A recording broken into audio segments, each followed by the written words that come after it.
Olá pessoal, tudo bem com vocês? Eu espero que vocês estejam bem. Estamos em mais um dia da nossa Semana de Oração Jovem, que vem sendo uma bênção para todos nós. E nesse momento, eu chamo a você que está me assistindo para fechar os olhos e orar comigo. Querido Deus, amado Pai, muito obrigada, meu Pai, por mais um dia de vida e saúde, por mais um dia que estamos aqui, dispostos a ouvir sobre Ti, dispostos a ouvir sobre o Teu amor, meu Pai. Eu te peço que nesse momento, que o Senhor venha estar nos abençoando, que o Senhor venha estar nos guiando e abrindo os nossos corações e as nossas mentes, para que tudo dito aqui seja para a honra e glória do Teu nome, para que nós possamos entender as Tuas santas palavras, meu Pai. Isso que eu te peço agradecidamente, em nome de Jesus. Amém. Então, o nosso texto hoje, o nosso texto-chave se encontra no livro de Mateus. Se você estiver com a Bíblia aí ao seu lado, você pode estar acompanhando. Está no livro de Mateus, no capítulo 14, versículo 22 a 33. E o subtítulo é: Jesus anda por sobre o mar. Logo a seguir, compeliu Jesus os discípulos a embarcar e passar adiante dele para o outro lado, enquanto ele despedia as multidões. E despedidas as multidões, subiu ao monte, a fim de orar sozinho. Em caindo a tarde, lá estava ele, só. Entretanto, o barco já estava longe, a muitos estádios da terra, açoitados pelas ondas, porque o vento era contrário. Na quarta vigília da noite, foi Jesus ter com eles, andando por sobre o mar. E os discípulos, ao verem-no andando sobre as águas, ficaram aterrados e exclamaram: É um fantasma! E tomados de medo, gritaram. Mas Jesus imediatamente lhes disse: Tende bom ânimo, sou eu, não temais. Respondendo-lhe Pedro, disse: Se és tu, Senhor, manda-me ter contigo por sobre as águas. E ele disse: Vem. E Pedro, descendo do barco, andou por sobre as águas e foi ter com Jesus. Reparando, porém, na força do vento, teve medo e, começando a submergir, gritou: Salva-me, Senhor! E prontamente, estendendo a mão, tomou e lhe disse: Homem de pouca fé, por que duvidastes? Subindo ambos para o barco, cessou o vento, e os que estavam no barco o adoraram, dizendo: Verdadeiramente és filho de Deus. No contexto dessa passagem, Jesus e os discípulos estavam juntos. Porém, Jesus, enquanto se despedia das multidões, pediu que eles embarcassem primeiro. E eles embarcaram e Jesus foi orar sozinho. Porém, se nós focarmos no versículo 24 e 25, diz assim: Entretanto, o barco já estava longe, a muitos estádios da terra, açoitados pelas ondas, porque o vento era contrário.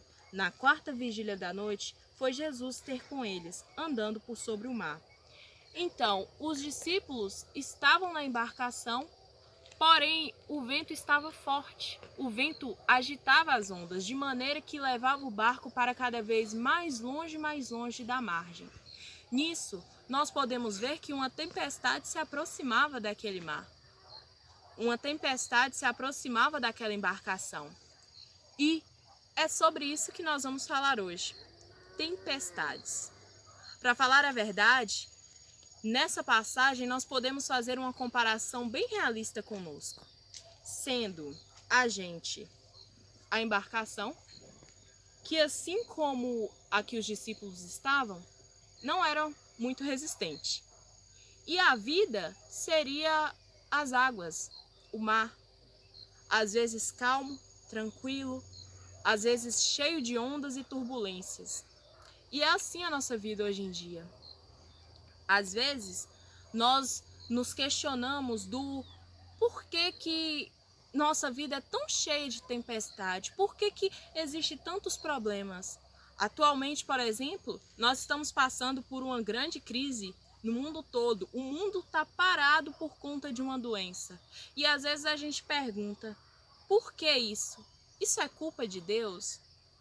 Mas Deus, Ele não quer que a gente sofra. Deus, Ele não quer que as nossas vidas se encham de tempestade. Isso não é culpa de Deus. As tempestades que acontecem nas nossas vidas os problemas que nós enfrentamos são causados pelo pecado. Desde a entrada do pecado no mundo, que a nossa vida vem se enchendo cada vez mais de tempestade. E até Jesus voltar, nós precisamos saber lidar com essas tempestades. Mas então, voltando na nossa passagem, vocês conseguem imaginar como que os discípulos se sentiam naquele momento? Porque pensa aí, eles estavam num barco, os ventos estavam contrários e cada vez mais fortes, levando o barco cada vez para mais longe das águas. Quem poderia estar com eles, que poderia lhe proteger de qualquer mal que viesse a acontecer àquela embarcação, não estava. Naquele momento eles devem ter se sentido sozinhos, eles devem ter se sentido abandonados. E quando eles viram alguém vindo sobre as águas, como se a água fosse terra firme, o medo tomou conta. Eles tiveram tanto pavor que eles gritaram. Mas Jesus lhe disse: calma, não tenha medo, sou eu. E nesse momento, Pedro, ele questionou, ele disse: se és tu mesmo, chama-me para ir ter contigo por sobre as águas. E Jesus respondeu simplesmente, com toda a autoridade que lhe era dada: venha. Quando Pedro colocou o pé sobre as águas e lhe sentiu firme, ele deve ter sentido uma satisfação imensa, ele deve ter sentido uma sensação inexplicável. Porém, não durou muito, né?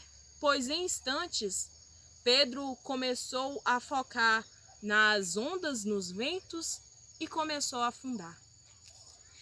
O erro de Pedro não foi ter medo. O medo é uma reação involuntária, uma reação que nós seres humanos temos. E o erro de Pedro não foi ter medo. O erro de Pedro foi perder de vista Jesus. No momento em que Pedro perdeu de vista Jesus e focou nos seus problemas, focou no que estava à sua volta, Pedro começou a afundar. Mas assim como Pedro, nós somos assim.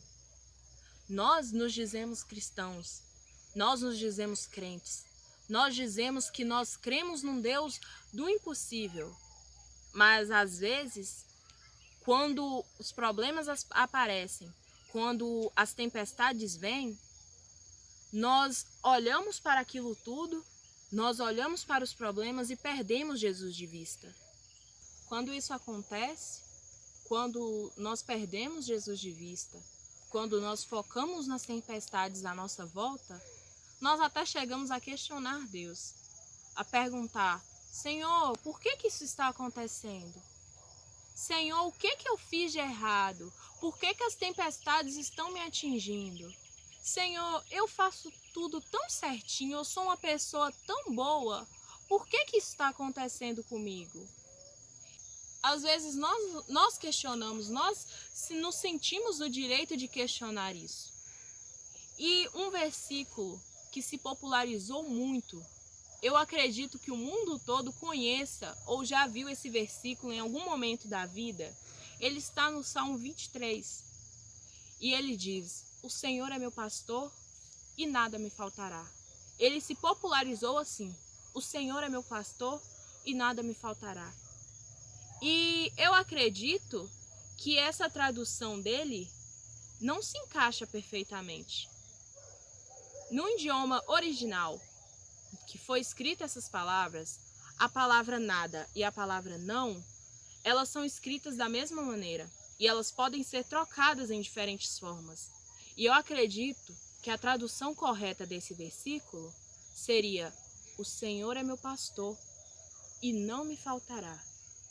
Porque às vezes nós podemos estar passando por dificuldades, nós podemos estar enfrentando diversas tempestades. Às vezes pode me faltar felicidade, às vezes pode me faltar dinheiro, às vezes pode me faltar saúde, mas o Senhor não faltará.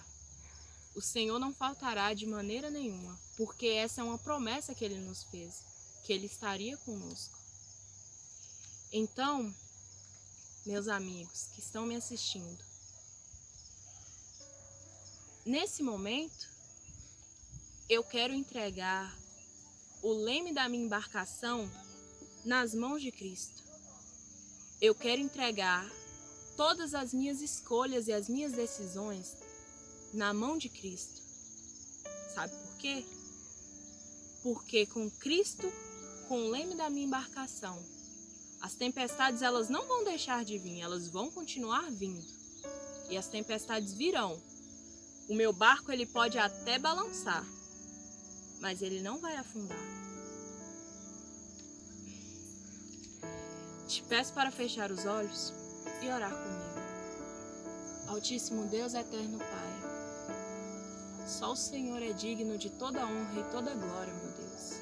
E nesse momento, graças eu te dou. Te dou graças por tudo, pela vida. Te dou graças por cada pessoa que está aqui ouvindo essa mensagem. Te agradeço, meu Pai, pelo Senhor ser tão misericordioso conosco, que em meio a tantas coisas erradas, que em meio a tanta imperfeição, o Senhor ainda nos ama e o Senhor ainda nos aceita como teus filhos, meu Pai. Nesse momento eu te peço perdão por todas as vezes que fomos falhos, por todas as vezes que erramos, por todas as vezes que duvidamos do Senhor, por todas as vezes que deixamos que as tempestades da nossa vida tirássemos o foco do Senhor. Eu te peço, meu Pai, que o Senhor venha estar conosco, que o Senhor venha estar com todos aqui e com todas as famílias aqui representadas. Te peço que o Senhor pegue o leme do meu barco, que o Senhor guie a minha embarcação, que o Senhor guie as minhas escolhas, que o Senhor guie a minha direção, Pai. Eu quero que a minha vida seja entregue completamente a Ti. E eu te peço que o Senhor venha atuar na vida de quem está me escutando nesse momento. E que eles também possam estar entregando a vida ao Senhor, meu Deus. Isso que eu te peço, não por ser merecedora, mas em nome do Teu Filho Jesus. Amém. Então, pessoal, essa foi a nossa meditação de hoje. E eu espero você aqui amanhã às 7h30. Então, por hoje é só. Fiquem com Deus.